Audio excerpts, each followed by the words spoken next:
Bom dia, amados irmãos. Graças a Deus pelo tempo precioso que já tivemos, onde mais uma vez, juntos como igreja, relembramos o sacrifício de Cristo em nosso lugar na cruz, razão e motivo pelo qual nós estamos aqui nesta manhã. Se assim não fosse, certamente, nenhum de nós estaria aqui com essa esperança, com essa confiança que nós somos dele, que ele cuida de nós.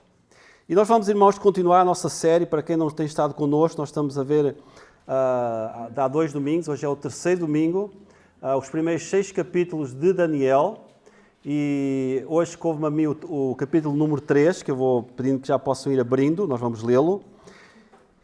E vimos a forma como Deus tem vindo a agir através da vida de servos seus, jovens que se tornaram homens adultos, maduros, e que, enfrentando vários desafios, foram mostrando realmente aonde estava a sua confiança, em quem eles criam, a quem eles seguiam.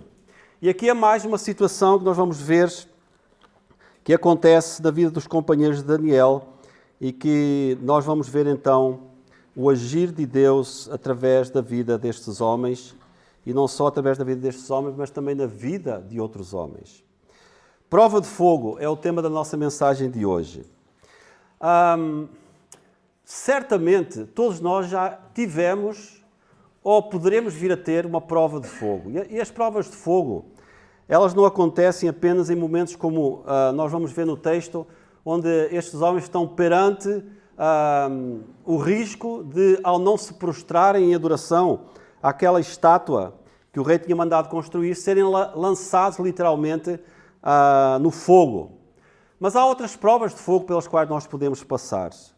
E certamente, se já passámos ou iremos passar, nós exclamamos: olha, se não fosse o Senhor, ou dizemos: olha, foi o Senhor que interviu, ou dizemos: olha, foi a mão de Deus, claramente eu vi, não, era impossível para mim sobreviver a esta situação ou enfrentar esta situação sozinho. E nós vamos ver, irmãos, que Deus é o Rei. Nabucodonosor achava-se o Senhor soberano, aquele que tinha o poder para fazer aquilo que entendesse, mas capítulo após capítulo, nós vamos vendo que Deus é o Rei dos reis. Deus é o Deus soberano, que manifesta o seu poder e a sua glória através dos seus filhos, homens e mulheres como nós, com as suas fragilidades, com os seus medos, com os seus momentos de sobressalto, mas que sabem que estão seguros na mão do Deus Todo-Poderoso. Vamos ler então o capítulo 3 de Daniel. O rei Nabucodonosor fez uma estátua de ouro, cuja altura era de 60 côvados e a sua largura de 6 côvados. Estamos a falar de 40 metros de altura por 4 de largura. Levantou-a no campo de Dura, na província da Babilônia. E o rei Nabucodonosor mandou juntar os sátrapas, os prefeitos, os presidentes, os juízes, os tesoureiros, os conselheiros, os oficiais e todos os governadores das províncias para que viessem à consagração da estátua que o rei Nabucodonosor tinha levantado. Então se ajuntaram os sátrapas, os prefeitos e presidentes, os juízes, os tesoureiros, os conselheiros, os oficiais e todos os governadores das províncias para a consagração da estátua que o rei Nabucodonosor tinha levantado. E estavam em pé diante da imagem que Nabucodonosor tinha levantado. E o arauto apregoava em alta voz: ordena-se a vós, ó povos, nações e gente de todas as línguas, quando ouvirdes o som da buzina, do pífaro, da harpa, da sambuca, do saltério, da gaita de foles e de toda a sorte de música, vos prostrareis e adorareis a imagem de ouro que o rei Nabucodonosor tem levantado. E qualquer que se não prostrar e não a adorar, será na mesma hora lançado dentro do forno de fogo ardente. Portanto, no mesmo instante em que todos os povos ouviram o som da buzina, do pífaro, da harpa, da sambuca, do saltério e de toda a sorte de música, se prostraram todos os povos, nações e línguas e adoraram a estátua de ouro que o rei Nabucodonosor tinha levantado. Ora, no mesmo instante, se chegaram alguns homens caldeus e acusaram os judeus. E falaram e disseram ao rei Nabucodonosor: ó rei, vive eternamente. Tu, ó rei, fizeste um decreto pelo qual todo homem que ouvisse o som da buzina, do pífaro, da harpa, da sambuca, do saltério, da gaita de foles e de toda a sorte de música se prostraria e adoraria a estátua de ouro. E qualquer que se não prostrasse e adorasse seria lançado dentro do forno de fogo ardente. Há uns homens judeus que tu constituíste sobre os negócios da província da Babilônia, Sadraque, Mesaque e Abednego. Estes homens, ó rei, não fizeram caso de ti, e a teus deuses não servem, nem a estátua de ouro que levantaste e adoraram. Então Nabucodonosor, com ira e furor, mandou chamar Sadraque, Mesaque e Abednego, e trouxeram estes homens perante o rei. Falou Nabucodonosor e lhe disse: é de propósito, ó Sadraque, Mesaque e Abednego, que vós não servis os meus deuses, nem adorais a estátua de ouro que levantei. Agora, pois, se estáis prontos, quando ouvirdes o som da buzina, do pífaro, da guitarra, da harpa, do saltério, da gaita de foles e de toda a sorte de música para vos prostrares e adorares a estátua que fiz, bom é, mas se não a adorares, sereis lançados na mesma hora dentro do forno de fogo ardente. E quem é o Deus que vos poderá livrar das minhas mãos? Responderam Sadraque, Mesaque e Abednego e disseram ao rei Nabucodonosor: não necessitamos de responder sobre esse negócio. Eis que o nosso Deus, a quem nós servimos, é o que nos pode livrar. Ele nos livrará do forno do fogo ardente e da tua mão, ó rei. E se não, fica sabendo, ó rei, que não serviremos os teus deuses, nem adoraremos a estátua de ouro que levantastes. Então Nabucodonosor se encheu de furor e se mudou o aspecto do seu semblante contra Sadraque, Mesaque e Abednego. Falou e ordenou que o forno se aquecesse 7 vezes mais do que era costume aquecer-se. E ordenou aos homens mais fortes que estavam no seu exército que atassem Sadraque, Mesaque e Abednego para os lançarem no forno de fogo ardente.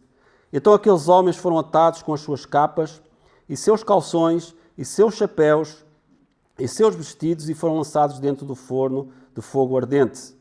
E, porque a palavra do rei apertava e o forno estava sobremaneira quente, a chama do fogo matou aqueles homens que levaram a Sadraque, Mesaque e Abednego.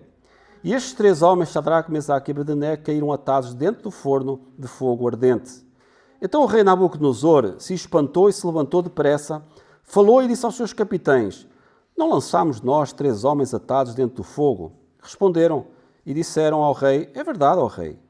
E respondeu e disse: eu, porém, vejo 4 homens soltos que andam passeando dentro do fogo, e nada há de lesão neles. E o aspecto do quarto é semelhante ao filho dos deuses. Então se chegou Nabucodonosor à porta do forno de fogo ardente, falou e disse: Sadraque, Mesaque e Abednego, servos do Deus Altíssimo, saí e vinde. Então Sadraque, Mesaque e Abednego saíram do meio do fogo. E juntaram-se os sápatras e os prefeitos e os presidentes e os capitães do rei, contemplando estes homens, e viram que o fogo não tinha tido poder algum sobre os seus corpos. Nem um só cabelo da sua cabeça se tinha queimado, nem as suas capas se mudaram, nem cheiro de fogo tinha passado por eles. Falou Nabucodonosor e disse: bendito seja o Deus de Sadraque, Mesaque e Abednego, que enviou o seu anjo e livrou os seus servos que confiaram nele, pois não quiseram cumprir a palavra do rei, preferindo entregar os seus corpos para que não servissem nem adorassem algum outro Deus, senão o seu Deus. Por mim, pois, é feito um decreto pelo qual todo o povo, nação e língua, que disser blasfémia contra o Deus de Sadraque, Mesaque e Abednego, seja despedaçado e as suas casas sejam feitas um montouro, porquanto não há outro Deus que possa livrar como este. Então o rei fez preparar a Sadraque, Mesaque e Abednego da província da Babilônia. Até aqui a palavra do Senhor. Vamos ter mais uma palavra de oração. Pai, nós somos gratos pela Tua palavra.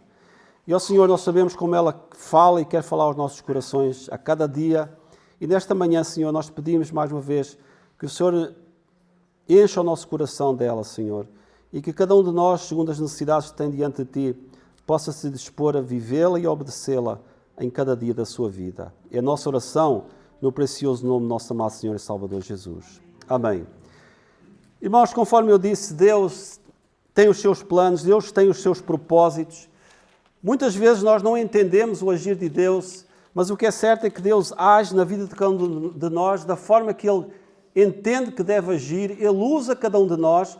Quando nós vamos às Escrituras, nós não vemos homens e mulheres superdotados ou super-heróis, mas homens e mulheres como nós, com as suas fraquezas, com as suas dificuldades, com as suas dúvidas, mas que Deus usa para a sua glória. E aqui não é diferente. Deus separou, Deus chamou estes homens para que manifestassem numa nação pagã o poder de Deus e que Deus era o único rei, não só daquela nação, mas do mundo inteiro.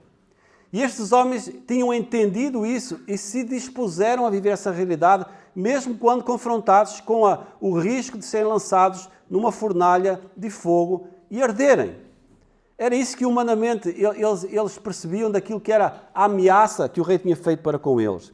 É interessante que nós encontramos muitos anos depois a mesma atitude da parte do apóstolo Paulo, quando lá em Atos, no capítulo 20, versículo 24, ele dizia: em nada tenho a minha vida por preciosa, contando que cumpra com alegria a minha carreira e o ministério que recebi do Senhor Jesus Cristo para dar testemunho da graça de Deus.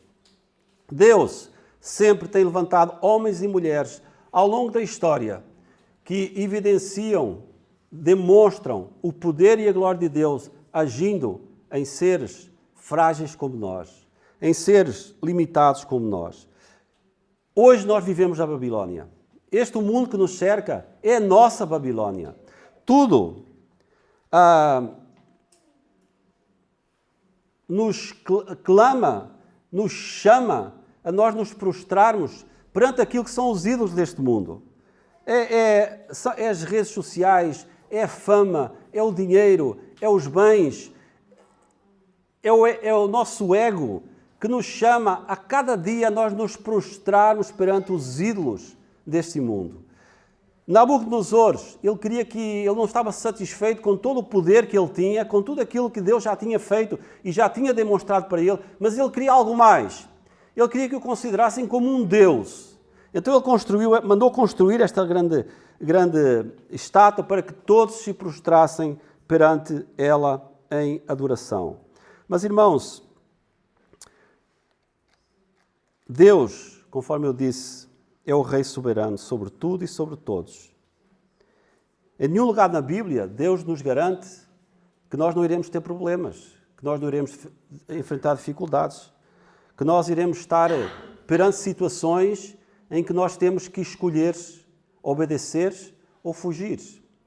O Senhor Jesus, lá em João, capítulo 16, diz: no mundo tereis aflições. Jesus nunca escondeu de nós que nós iríamos enfrentar dificuldades, iríamos ter aflições, iríamos ser colocados perante situações em que, como hoje acontece em muitos lugares do nosso mundo, em que ou eu me levanto e digo que eu sou um filho de Deus e que eu não me prostro em adoração perante a idolatria, o paganismo, ou seja o que for, ou eu corro o risco da minha própria vida. A Bíblia nunca escondeu o facto de que nós estamos no mundo contrário a Deus. Nós estamos no mundo, mas não somos do mundo. Irmãos, na primeira parte deste capítulo 3, do versículo 1 até o versículo 7, nós vemos que este rei, não Nabucodonosor, mas o rei soberano, prova a nossa fé. Ele prova a nossa fé. A idolatria faz parte do mundo sem Deus, conforme eu já disse. E nós estamos no mundo, vivendo num mundo sem Deus. Já lemos esta manhã. Nós somos peregrinos, nós somos estrangeiros. Nós sabemos aquilo que Deus pede de nós, mas como somos constantemente assediados aí na direção contrária. Tudo gritando para que nós nos prostremos perante estes ídolos do nosso mundo. Em Romanos 7, 24, eu gostaria de ler também este texto. Romanos 7, 24. A palavra de Deus diz: Paulo dizia: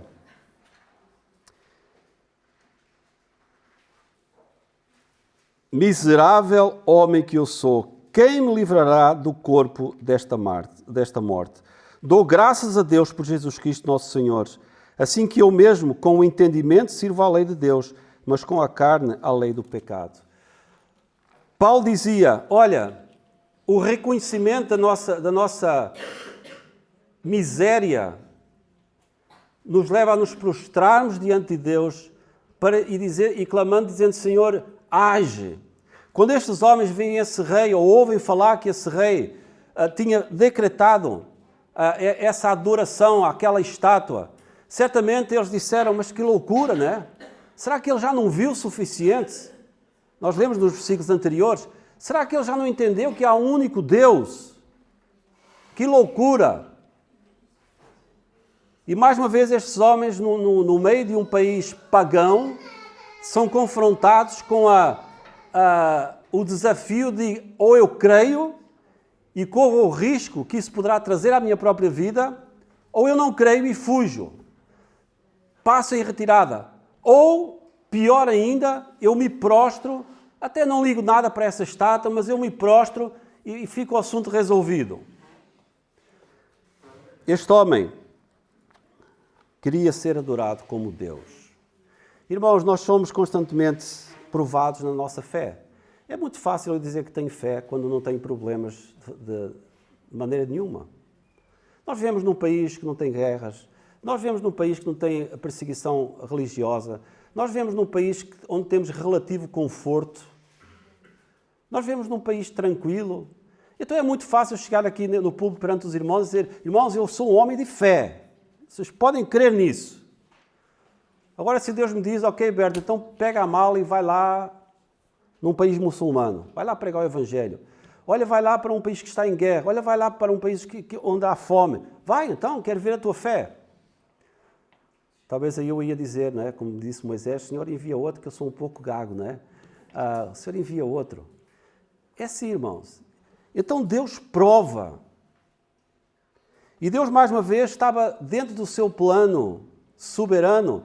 Deus sabia porque tinha chamado esses jovens, tinha levado eles para a Babilónia, porque Deus tem um plano em todas as coisas que faz.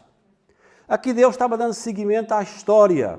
Nós estudámos no Antigo Testamento a pessoa do Senhor Jesus Cristo em pessoas, em acontecimentos, em guerras, em fugas. Em tudo nós vemos Deus escrevendo a história até o dia em que Jesus viria.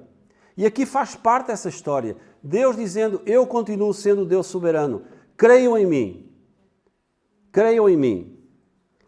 Em Isaías, eu gostaria também de ler este texto, irmãos. Isaías capítulo 45.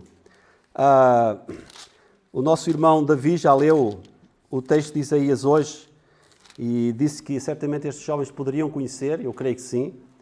Mas no versículo 22, especialmente,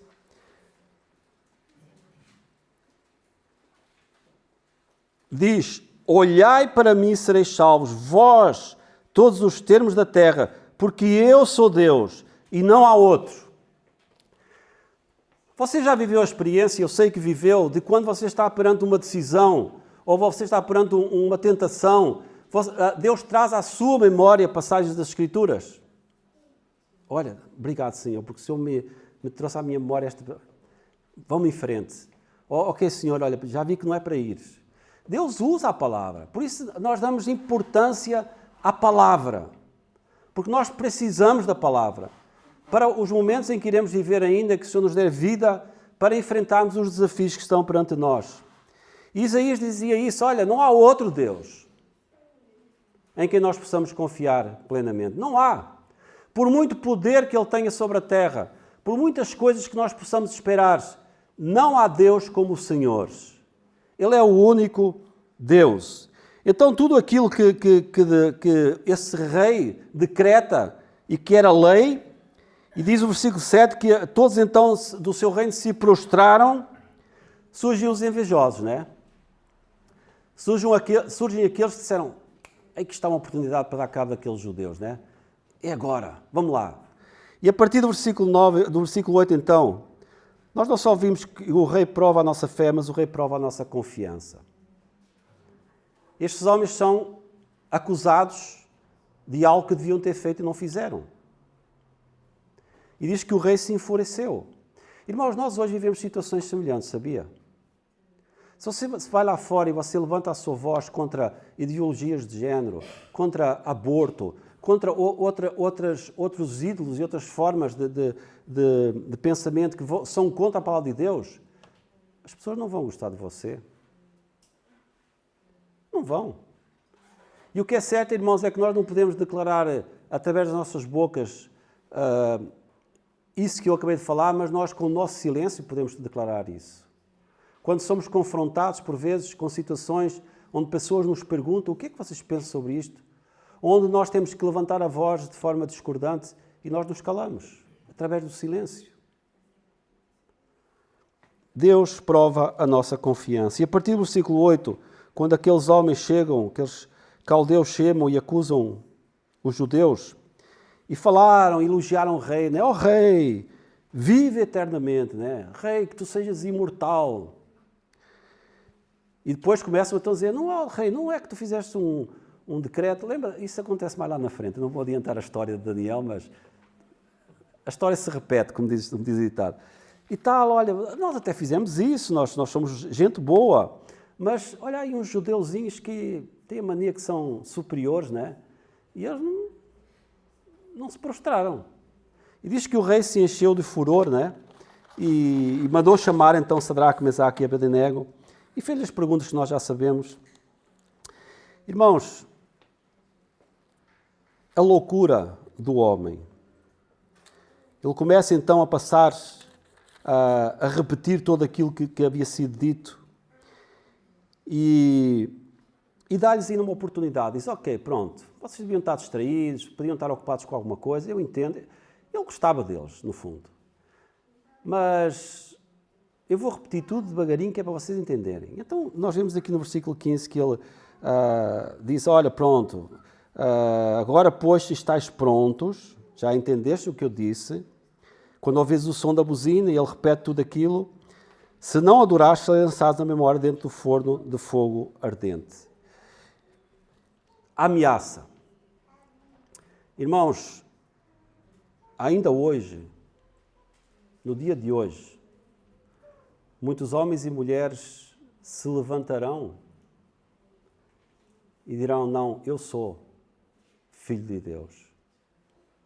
Jesus Cristo é o meu Senhor. E provavelmente alguns serão mortos, alguns serão mandados para campos de concentração, alguns serão expulsos das suas casas. Irmãos, isso acontece todos os dias. Não pensemos que isso são histórias de fantasia. Isso acontece. Leia as notícias. Veja. A igreja vive debaixo deste tipo de ameaça. Não de ser lançado no fogo, conforme eu já disse, mas de sofrer por amor de Cristo, pela causa de Cristo. Por que tão poucos seguem a Jesus? Eu já ouvi muitas vezes pessoas falarem para mim, não, mas se eu seguir Jesus, eu não posso fazer isto, não posso fazer aquilo, não posso ir ali. As pessoas sempre veem o lado mau da história. Não veem o lado bom. Que é seguir a Jesus, é o caminho para a eternidade com Deus. Seguir a Jesus é termos o poder de Deus agindo na nossa vida. Não só cuidando de nós, mas nos livrando também do mal. Esses homens sabiam aquilo que Deus tinha feito. Eles olharam e viram o agir de Deus. E este homem soberbo, né, faz-nos lembrar os líderes da nossa época, Putins, Trumps e companhia. Nós, eu. E este homem ousa dizer, quem é o Deus que vos poderá livrar das minhas mãos? Eu sou o rei da nação mais poderosa do mundo. Que Deus é esse que vos poderá livrar da minha mão? No Evangelho de João, eu gostava de ler este texto, capítulo 11. Evangelho de João, capítulo 11.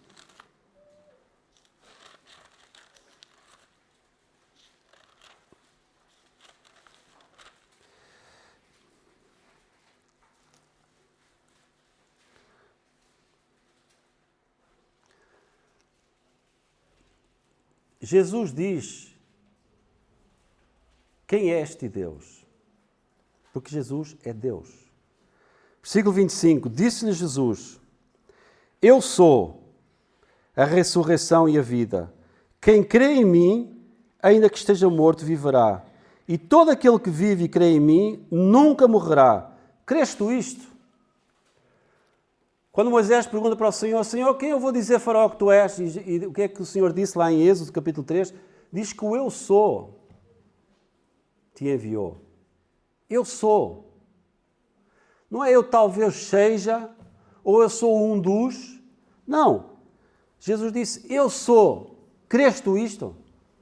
Esta é a diferença entre a perdição e a salvação. Ok, eu sei que Deus existe, Jesus veio ao mundo, morreu numa cruz. Isso não salva ninguém. Jesus disse, eu sou a ressurreição e a vida. Quem crê em mim, eu sou. Ainda que esteja morto, viverá. E todo aquele que vive e crê em mim, nunca morrerá. Crês tu isto? Quando este rei faz esta declaração soberba, dizer quem é o Deus, talvez um destes homens disse, Deus é o eu sou. Deus é Deus. É o Deus imortal. É o Deus que vive desde a eternidade à eternidade. Esse é o Deus a quem nós seguimos. Esse é o Deus a quem nós servimos. Deus prova a nossa confiança nele. Conforme eu disse, irmãos, é muito fácil dizer que eu confio quando está tudo bem. Tenho dinheiro na conta, moro numa casa, tenho uma família estável, as coisas estão a correr bem. Mas Deus prova.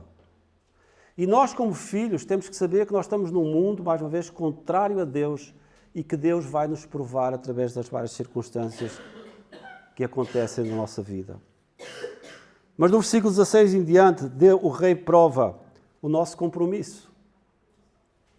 Ok, eu creio no Senhor, eu confio no Senhor. Ok, então vamos ver então se é mesmo assim.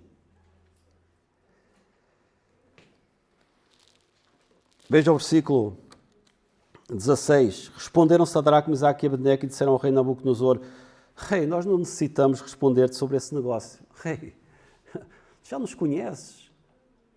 Já viste outras situações pelas quais nós... Ok, mas nós vamos repetir. Se não, fica a saber, rei...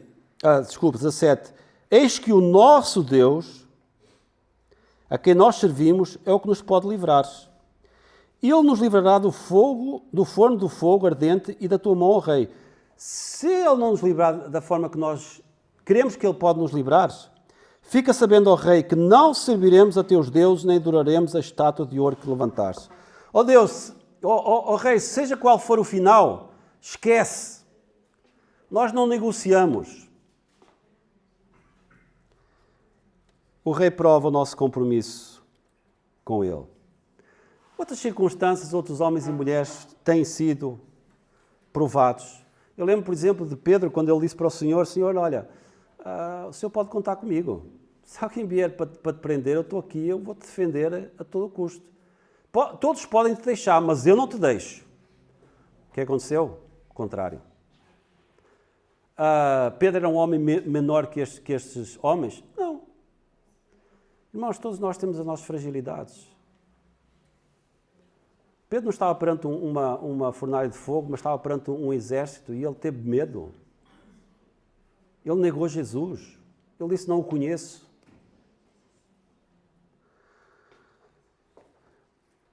Estes homens estavam dispostos a pagar o preço.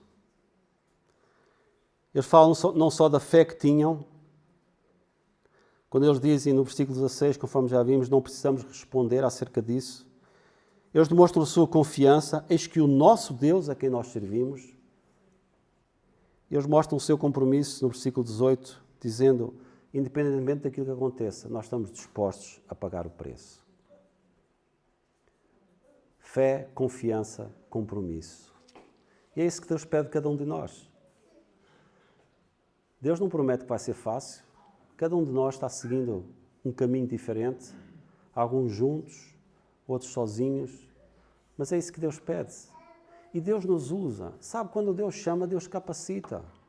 Nós não estamos sozinhos, Podemos, humanamente falando, estar sozinhos em alguma situação, mas Deus está presente, Deus está conosco, Deus vai provando, Deus vai nos abençoando, Deus vai abrindo portas.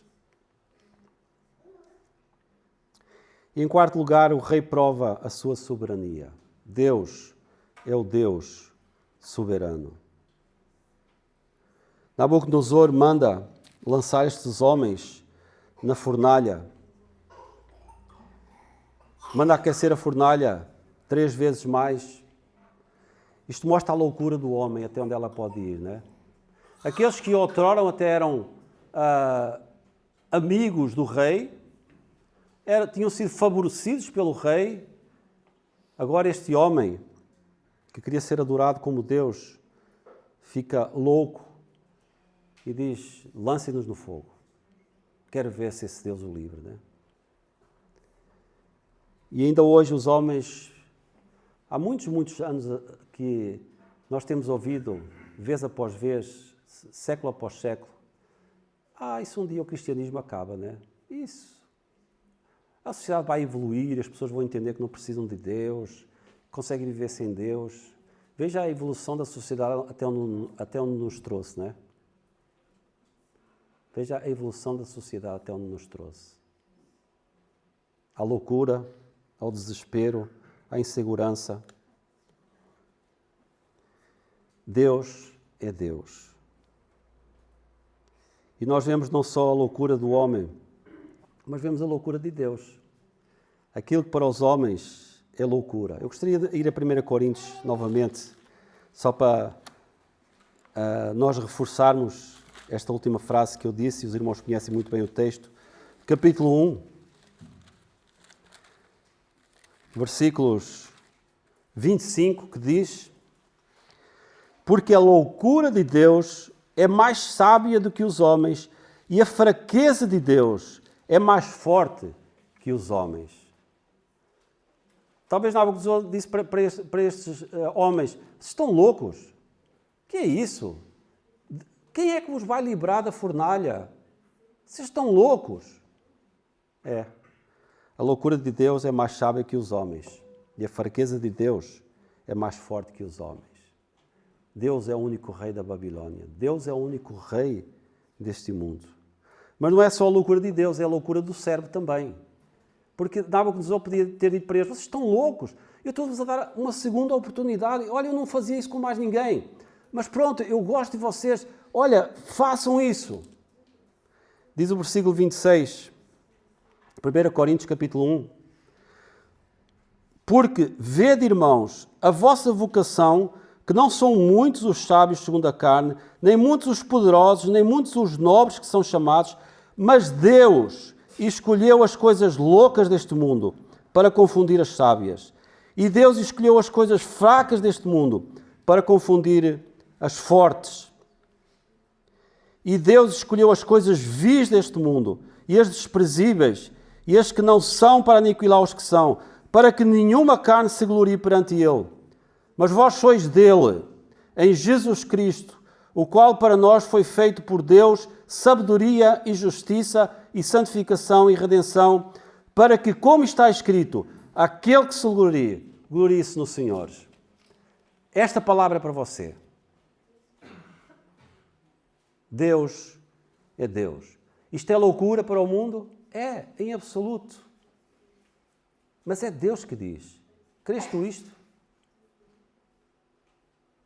A sabedoria de Deus é loucura para o mundo.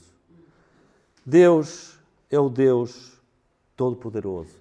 E Ele prova a sua soberania. E a partir do versículo 26, nós vemos este homem, a partir do versículo 25, dizer: mas eu estou vendo, será que eu estou vendo bem 4 homens? E quando Nabucodonosor chama por Sadraque, Mesaque e Abednego, ele diz: Deus Altíssimo.